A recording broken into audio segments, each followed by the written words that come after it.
been having a nightmare. That was all. I gazed around again. My eyes had adjusted to the darkness now. I could see the familiar bedroom surrounding me. I could feel the slight dip in the mattress caused by the weight of my husband, Sam, who was sound asleep beside me. Relief washed through me, and I blew out a long breath. I was safe. I was home in my own house with my husband, my 2 sons, and my 6 dogs. I heard a soft creak and turned to see the bedroom door nudged slightly ajar by a long black muzzle. My Standard Poodle, Faith, the dog who understood everything about me and who knew my thoughts almost before I did, was standing silently in the doorway. Faith always sleeps on my older son Davy's bed, but now, in the middle of the night, something had called her to me. The big poodle was so attuned to my emotions that she had sensed something was amiss. As I glanced in her direction, Faith tipped her head to one side inquiringly. Even in the murky darkness, I could see the gentle gleam in her eye. As our gazes met, Faith padded silently across the room. She stepped beside the bed and pressed her nose into my hand, offering her own special brand of comfort. As the poodle's warm breath filled my palm, I finally felt my heart rate begin to slow. I cupped Faith's muzzle between my fingers and rubbed my thumb over her lips and cheek. "It's all right, sweetie," I said softly. "You can go back to sleep." Faith acknowledged the comment with a low swish of her tail, but she didn't look convinced. "Really," I told her. "Everything is fine. It was just a dream."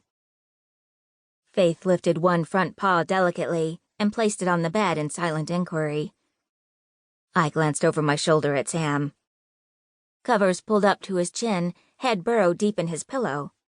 He was too deeply asleep to realize that his sleeping arrangement was about to become even cozier.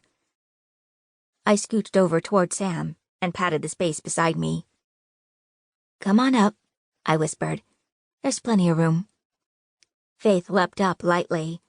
She aligned her body next to mine, lay down on the quilt, and pressed in close. As I settled down beside her, the poodle's warmth enveloped me. I closed my eyes and finally slept. "I had the strangest dream last night," I said the next evening. The comment was delivered to a full house. It was our son Kevin's 3rd birthday. In honor of the occasion, I had invited some of our relatives to dinner. In most families, a gathering like that would lead to convivial celebration. Not mine, however. My relatives are equally as likely to set the house ablaze as they are to coexist in peace. There's nothing boring about the extended Travis Turnbull clan, especially when my provocative and ever-entertaining Aunt Peg is part of the assembly. So far, we'd managed to make our way through most of the meal without incident. Minutes earlier, Kevin's birthday cake, alight with festive candles, had been presented to the room with great fanfare. Kev had shrieked and clapped his hands, bouncing up and down in his seat with glee when it appeared. My younger son was a little hazy about what the concept of 3 years meant, but he knew all about chocolate cake. When I set the dessert down in front of him, Kev's first impulse was to reach for it with both hands. Luckily, his older brother, Davy, a gangly 12-year-old teetering on the cusp between childhood and adolescence, was there to quickly intercede.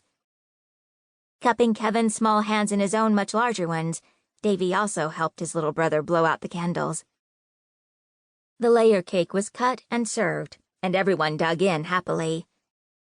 If I were to be honest, I would admit that most of the evening's success was undoubtedly due to Sam's calming influence.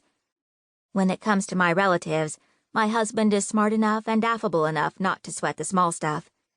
Things that cause me to roll my eyes and rail about the general state of insanity just make him shrug his shoulders and chuckle under his breath. Lucky man. I wish I knew how he did it.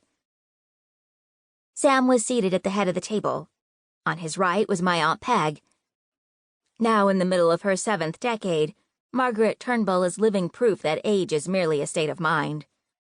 The woman possesses more than enough energy, ambition, and wit to run circles around me effortlessly. Unfortunately, it's a